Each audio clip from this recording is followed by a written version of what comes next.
what a fight. And he predicted it on this show. He said that he would win in the first round, and he did win in the first round. Now, it got a little dicey there in the early seconds of the fight, but he ended up finishing Luigi Vendramini in the very first round, and now everyone is talking about Paddy the Baddy. I've had more people in the last few days who, are casual fans, who aren't the biggest MMA fans, who know that I do this for a living but aren't watching every single fight, come up to me and say, I love Paddy the Baddy. I love this guy. Where has he been? When is he going to fight again? Who's next for him? And I want to say to these people, where were you 4 or 5 years ago in the BT Sports studios when he's throwing up against Julian Erosa? Where were you at the Echo Arena? I'm going to be that guy. I'm going to be that guy who talks about the band when they were playing at the dive hall and now they make it to MSG. And I say, no. You can't claim him. You can't own him. He's ours. He's one of us. And so without further ado, let us go back to the Zoom machine and say hello to the most talked about man in MMA today, the one and only Paddy the Baddy Pimblett. There he is on cloud nine. I mean, look at that face. Paddy, how are you? I'm good. I've filled myself up with food today already, lad. So the cheeks are back. I love it. Yes, a much different face than the one we saw when you were on around 10 days ago, the sunken in cheeks. But Paddy, I've rarely been able to see someone actually on cloud nine. I feel like I'm talking to someone on cloud nine. You are living your best life. I mean, could you even put into words what the last few days have been like for you after your UFC debut? Because I just feel like you have truly exploded, my friend. Yeah, it's went off, hasn't it? It went off big time. You say, but I said it was going to happen, didn't I? You did. I knew what was coming up. This was all going to happen because I knew it was finishing in the first. People are going on about the punch card.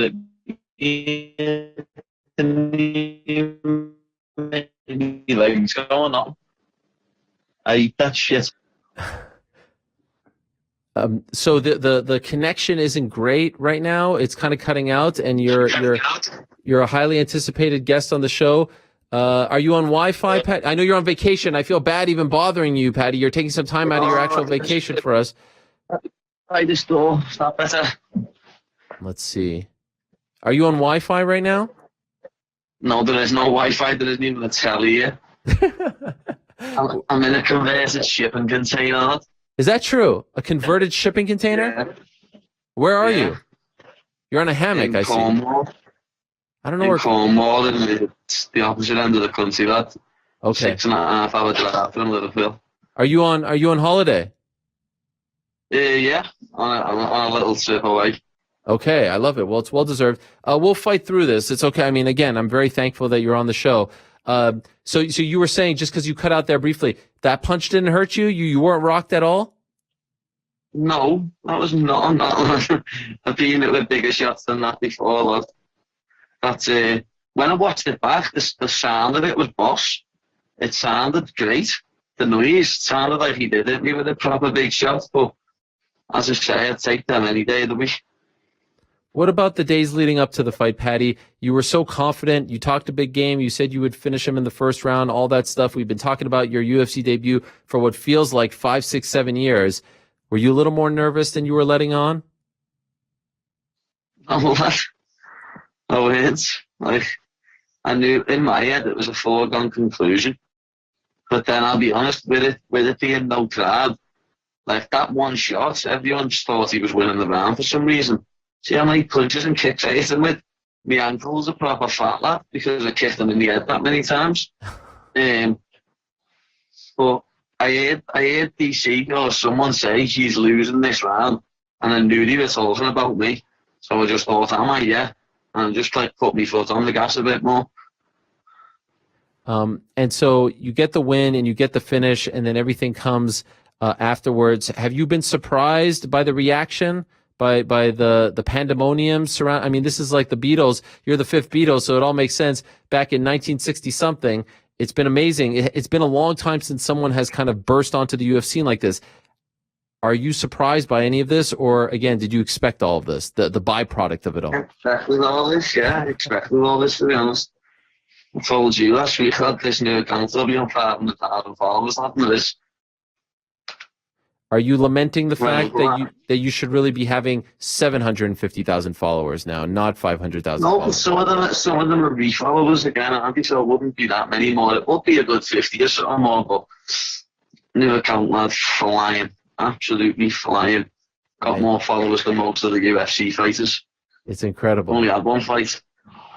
Who's the coolest person that reached out to you? Is there a message that you got from someone to wish you congratulations? Hey, I saw, like, was there someone that you're like, wow, I can't believe I'm getting a message from this person?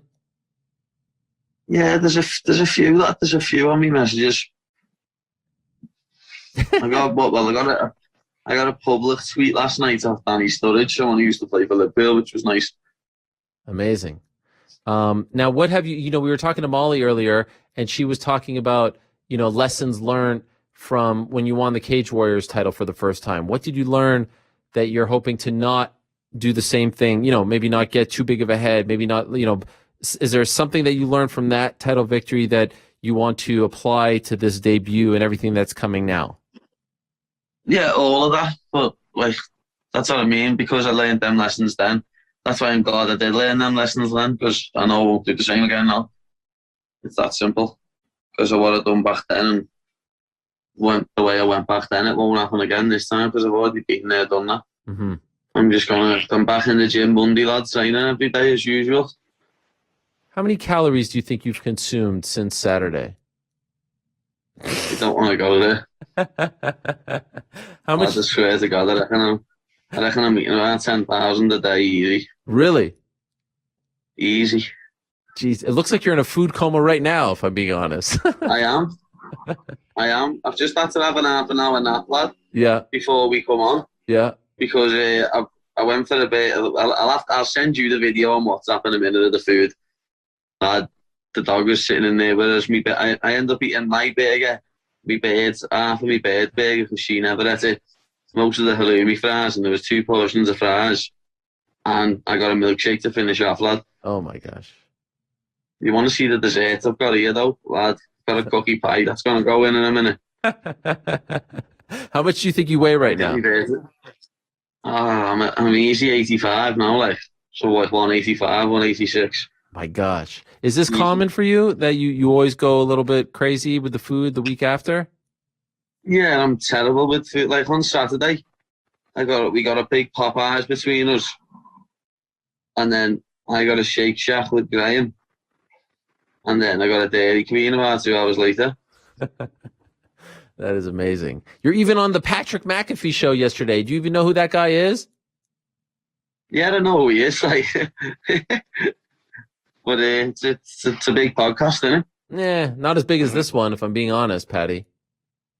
No, not for MMA. Yeah. Definitely not. Yeah, he kind of licks my boots, if I'm being honest, Paddy. I mean, he can't even hold a candle to me. But it's just so, how do you, honest question, if you can answer honestly, how do you not, or maybe you don't want to, how do you not, this is crazy to see for us who have been watching you for so long, to see all these people talking about you. How do you not, get drunk off of all of this excitement? Or do you want to get drunk for now off of all of it? Because let's be honest, you got a lot more to do, right? You don't just want to be the guy who won one fight in the UFC and then fizzled off. So how do you allow yourself to stay level-headed? Because I've been there before when I won that Cage Warriors belt, lad. People talking about me, it was the next big thing, and I've had to have setbacks and realise stuff before when my head's got too big, so I know it's never going to happen again, lad, because I've been there and done that when I was a kid. What about going a 10-fight win streak now, and I wouldn't do that. Okay, great. What about that week leading up to the fight? In retrospect, how stressful was it with the visa and all this stuff? Well, it was stressful, just the fact that, I knew I was getting it, because they said on the Friday, it's being sent, but then we had a bank holiday in England, so I couldn't get it back till Tuesday morning. And then obviously I got it back, got on my flight and stuff. And I didn't get to the hotel till Tuesday night. So, lad, as you can see, my sleeping pattern's still garbage up. I'm still, last night I fell asleep at 9 p.m. at time, yeah. And woke up at like 8 a.m. because yesterday I was up again at 5:30 to come to Cornwall. And the day before I was still travelling. Wow. A bit of a whirlwind, right? Yeah, I never even got to see Las Vegas, me, that. You never even left like All I seen was the hotel, the PI, and Whole Foods. Was that your first time in Vegas? Yeah. Wow. Your first time in Vegas, you never even went on the strip. Yeah, exactly. So I need another fight there. Would you like to fight again there, or are you hoping that the next one is in Europe? Yeah, I'm hoping the next one's in England. Not Europe, but England. What have they told you? No, I haven't been told nothing yet. I'm expecting to be a guest fighter or something somewhere first. Yeah. Just be like that. Yeah. Just revel in it, right? Just be the guy who shows up, is eating, not cutting weight, but you're able to revel in all the love. Getting stuff paid for me, getting all food. Oh, yeah, that's a bit of me, Ariel. Yeah. Would you like to fight again in 2020? 2021, excuse me. Oh, yeah. Yeah, I'll be fighting again, 2021, definitely. When are you thinking? November, December? November, late November, early December. That's good with me. I kind of feel like they need to put you on this Madison Square Garden card as well. What date's that? November 6th. I've heard the taxes heavy in New York, though. They are heavy. Yes, that's right. Lad, it's enough in Vegas for me, lad, to make me nearly spew up. So I'm good to New York. Okay. I nearly vomited the other day when I saw what I was getting taxed. So, as you know, a lot of people want to fight you. Has one kind of stuck out that interests you, or you don't care? I don't care, lad. People can talk about the only want, lad. That's the thing. Everyone wants to talk about me. It's amazing. I'll leave my name out, lad. I don't mean to mention anybody's name. Yeah. I'm on there. I remember a few years ago you took that picture with Graham Boylan. It was the one with the odds. What was it? Were you beating Conor McGregor? It was like 50-1 or something like that, or 5-1? Yeah, it was like we got given that. I think that was off Paddy Power. We got given that as like a promotional thing. Like we never put that bet on. We got given it. You didn't do it? No, we never put it on. They just give us it. Oh, okay. Is that still a thing? Is that still alive? No, I think it was by 2020 or something like that. Does it kind of feel like that could be one of the biggest fights they put on? Yeah, it could be. Obviously, you know what I mean. It's bums on seats that makes and eyes on pay-per-views. Yeah. But obviously, I'm not delusional. I'm miles away from that at the minute. Mm-hmm. I've got a lot of fights to win first, and I'm going to do that. In your mind, win another fight. Hopefully, get a new belt or contract, and then start beating more fools up. Yeah. But for now, lad, I'm coming for the bonus every single fight. In your mind, how far are you away from being in those big fights? I don't know, lad. It just depends how they want to do it with me, lad. I don't mind. Mm-hmm. Did you talk to the brass afterwards? I'm sure they were very happy. No, because you get ushered through, you know what I mean, into all your press stuff and that. But I was getting escorted by someone. I think his name was Jeff. Okay. I don't know, I'm not too sure. And then someone else said, "Oh, you're getting escorted by such and such. I mean, you're important." It's like, does it? Yes. No. He's know who the boy is. Wait, but you no conversation with the brass, no handshake, no nothing, no welcome to the UFC. Dana wasn't there, was he? Not? He wasn't even at the fight. No. Was that a bummer? No, I know Hunter was there. Right. He spoke to Graham, and Sean Shelby shook me hand and stuff and said congratulations. Would you say that was the best? I told you what was coming. That's right. I told you. You have had some big nights in your career. That was a unique one because it was essentially in an empty arena. Would you say, though, best night of your career thus far, that night? No. Winning that belt in the Echo, lad. That'll take some beating. You know what I mean? Really? Wow. That is amazing. To say that winning the Cage Warriors title was bigger than your UFC debut. Yeah. I couldn't even jump on the cage, lad. I would have got billed at me fight face. They said that to you? Yeah. What about that Michael Bisping afterwards? You're like, oh, wow, look at me. And he's like, well, you got rocked. I mean, come on, Mike. Why do you got to be such a negative Nancy, right? Did you notice that? That's just the man in him, that lad having a little joke. I know. Can't help himself. I know. But it really genuinely did not hurt me at all. It was just my own fault. I should have rolled before I threw that shot, and I never rolled. I noticed straight away after I watched the back what I'd done wrong. Because you were talking so much. I'm more disappointed that he landed the takedown after it. Really? Yeah. Why are you more disappointed in that? Because I shouldn't have got sucked down like that. Mm-hmm. I don't mind taking a punch or two, lad. As I say, it wakes me up. Mm-hmm. But getting sucked down like that pissed me off a bit. I like the fact that I wrestled up single leg and then got up. Like, showed that even when he had caught me with his biggest shot, my wits were still there to just easily get up. But I'm disappointed in the fact that he actually took me down. I'm 0-1 for takedowns in the UFC. Defense, shite. Even though my significant strikes was a 58% fucking, which is good. Fucking takedown defense was tight, wasn't it? Could you hear Molly cheering you on? I could towards the end. What does she mean to you? Because like I said earlier, your relationship is one of my favorite things in the sport. What does she represent to you? Just, as I say, she always says she's like my big sister lad in the gym. She's just always been there or thereabouts, hasn't she? You guys just have a great relationship. It was so great to see how happy she was for you, how genuinely happy. You know, you don't see that often. It was just such a great moment. And your post-fight, you walking out, how you like me now. I mean, the whole thing. I'm trying to think of better. There have been obviously some great debuts, no doubt about it. I'm not saying it's the best, but it's been a long time since we had someone make that kind of an impact in their debut, especially someone that we've been talking about and waiting for quite some time. Your old friend Julian Erosa was on the card as well. PT. Oh, lad, I know. I thought he deserved a performance bonus. You know. Yeah. That was a good performance, that lad. I thought he deserved one. I thought that was half like. Would you like to run that one back? Dana was happy though. He sent us some howler to the hotel. Nice. A few big bottles and a few t-shirts after me, Jack and Molly. Would you like to run that one back with Julian? Do you care? Yeah. I don't really care, to be honest. You're nonplussed. If he wants to, as I say, I'm not calling anyone out, lad. I don't need to. Mm-hmm. We were in the same corner today, lad, chatting and that. But we'll see what the future holds. Lad. I don't mind. We'll see. Big sponsors coming?